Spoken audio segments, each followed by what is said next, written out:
آج ہم نے بات کرنی ہے بلوچستان کے حوالے سے، جہاں سے ہمیں بڑی افسوسناک خبریں مل رہی ہیں۔ کبھی پتہ چلتا ہے کسی روڈ کے اوپر دہشت گردوں نے قبضہ کر لیا، کبھی پتہ چلتا ہے کسی خاص علاقے کے اوپر ان کا کنٹرول ہو گیا اور وہاں پہ دوسرے لوگوں کا آنا جانا جو ہے وہ ختم ہو گیا۔ اگر کوئی دوسرے صوبے کا، دوسرے علاقے کا آدمی ادھر جاتا ہے تو اسے قتل بھی کیا جاتا ہے۔ یہ پچھلے دنوں بھی ایک واقعہ ایسے ہوا، ایک فیملی کراچی کی وہاں پہ گئی اور پھر اس فیملی کا جو سربراہ تھا اس کو وہاں پہ قتل کر دیا گیا۔ یہ صورتحال ہمارے لیے تشویش کا باعث اس لیے بھی ہے کہ بلوچستان میں کافی عرصے سے ہم دیکھ رہے ہیں کہ اس کی ایک معاشی حیثیت کو اجاگر کیا جا رہا ہے۔ یہ بتایا جا رہا ہے کہ بلوچستان کے اندر گوادر کو ڈیولپ کیا گیا ہے، وہاں پہ گوادر ایئرپورٹ بھی بنا ہے۔ پھر ہم یہ بھی دیکھ رہے ہیں کہ وہاں پہ جو ریئر ارتھ منرلز ہیں ان کے لیے ایک الگ سے بندرگاہ بنانے کی بھی تیاریاں ہیں۔ پھر وہاں پہ انڈسٹریل زون بنانے کی تیاریاں ہیں۔ سی پیک روٹ جو ہے، ظاہر چین کے ساتھ جب تجارتی رابطے بڑھیں گے، چین کا مال ادھر آئے گا تو ایک روٹ سے آ رہا ہے، ادھر سے گوادر سے بھی کچھ مال اترے گا اور وہ پھر بلوچستان سے ہوتا ہوا پاکستان گلگت وغیرہ سے ہوتا تو پھر چین جائے گا۔ تو یہ ایک پورا ڈیزائن ہے پاکستان کے پیش نظر، جس میں پاکستان کی تجارتی مفادات ہیں اور پاکستان سمجھتا ہے کہ اگر یہ پلان عمل کرتا ہے تو پھر یہاں پہ خوشحالی بھی ہوگی، ترقی بھی ہوگی، لوگوں کی ان کو روزگار کے مواقع بھی ملیں گے، ملک بھی خوشحال ہوگا اور بلوچستان کے خود لوگ جو ہیں ان کو بھی ان اپرچونٹیز سے فائدہ ملے گا۔ لیکن عملی صورتحال اس وقت یہ ہو چکی ہے کہ قافلے محفوظ نہیں ہیں، لوگوں کا بلوچستان سے گزرنا محفوظ نہیں ہے۔ تو اس پہ ایک سوال جو ہے وہ بنتا ہے۔ سوال یہ بن رہا ہے کہ اگر بلوچستان کے اپنے لوگ، ہنہ اوڑک کے علاقے میں ہمیں جس طرح سے دکھائی دیا وہاں پہ ہوئے واقعات اور کوئٹہ کے ارد گرد جو ہو رہے، تو اس سے یہ تاثر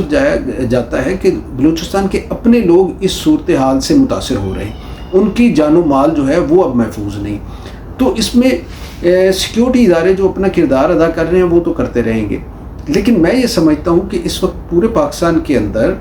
ایک امن و امان کی صورتحال خراب کرنے کی کوشش کی جا رہی ہے، اور یہ کوشش کون کر رہے ہیں اس کا پتہ ظاہر ہے ہمارے انٹیلیجنس اداروں کو ہے کہ کون سی قوتیں اس میں انوالو ہیں، ہم اس میں کیا ان کو بتائیں گے، وہ خود جانتے ہیں۔ لوگ صرف یہ کہتے ہیں کہ یہ جو کچھ ہو رہا ہے اسے کنٹرول کرنے کا کوئی نہ کوئی حتمی ہمارے سامنے پلان کیوں نہیں آ رہا۔ ہم نے اگر وہاں پہ ٹرین جاتی تھی، ٹرین کے اوپر حملے ہوتے تھے تو پھر ہم نے دیکھا ایک پلان کیا گیا کہ ایک بوگی کے اوپر گن لگا دی گئی اور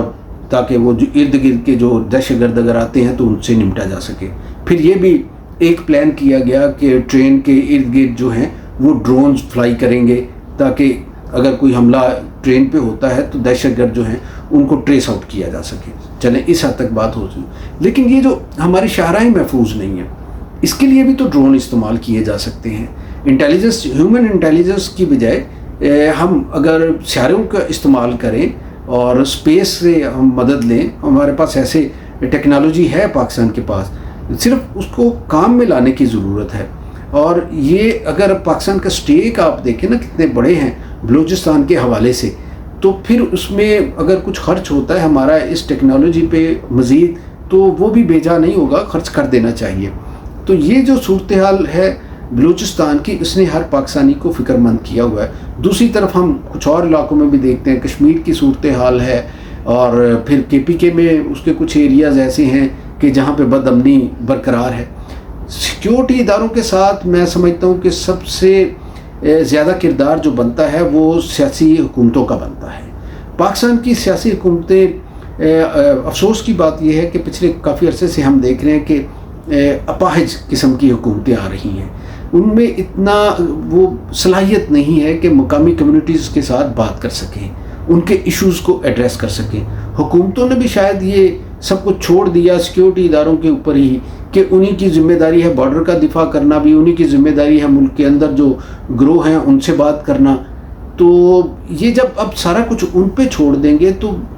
وہ ہر چیز نہیں کر سکتے۔ یہ ڈائلاگ کرنا، چیزوں کو ٹھیک کرنا بات چیت کے ساتھ، سیاسی عمل میں لے کے آنا تنازعات کو، یہ کام سیاسی حکومتیں ہی کرتی ہیں اور سیاسی قیادت کرتی ہے۔ اگر سیاسی قیادت اپنے ان کاموں سے پیچھے ہٹ جائے تو عالمی سطح پہ بھلے آپ صدر ٹرمپ کے ساتھ کس طرح بھی اچھے تعلقات رکھیں ہیں، صدر ٹرمپ آپ کی تعریف ایک گڈ اور ایکسیلنٹ پرائم منسٹر کے طور پہ کرتا رہے، تو چیزیں ٹھیک نہیں ہوتی. ہماری اس گورنمنٹ سے امیدیں بے جا نہیں ہیں. ہم یہ سمجھتے ہیں کہ بین الاقوامی سطح پہ اس نے بہت اچھا فعال کردار ادا کیا، اس میں بھی اگرچہ ہمارے فیلڈ مارشل جو ہیں انہی کی سمجھ بوجھ زیادہ ہمیں دکھائی دی، لیکن ملک کے اندر جو ہے جہاں پہ لوگوں نے ووٹ دیے ہیں وہ توقع کرتے ہیں کہ ان کی جان و مال کا تحفظ کیا جائے اور یہاں پہ امن و امان کی صورتحال بہتر کی جائے. تو ہمارا یہ خیال ہے کہ یہاں پہ ڈائیلاگز کا وسیع سلسلہ ہونا چاہیے، اور صرف یہ نہیں کہ آپ کسی کو دبانے کے لیے یہ کر رہے ہیں، بلکہ اچھے تعلقات کے لیے ڈائیلاگز کی ایک نئی فارم بھی لائی جا سکتی ہے. تو یہ بہت ضروری ہے. اس وقت ہر پاکستانی جو ہے وہ اس صورتحال سے پہ پریشان ہے اور فکر مند ہے، اور اس فکر مندی میں وہ سمجھتا ہے کہ حکومت کو آگے بڑھ کے کچھ ایسا راستہ نکالنا پڑے گا کہ ملک کے اندر بھی وہ والے راستے بند ہوں جن کو استعمال کر کے بیرونی قوتیں فائدہ اٹھا رہی ہیں. بہت شکریہ. سبسکرائب کیجئے گا، لائک کیجئے گا اور شیئر کیجئے گا.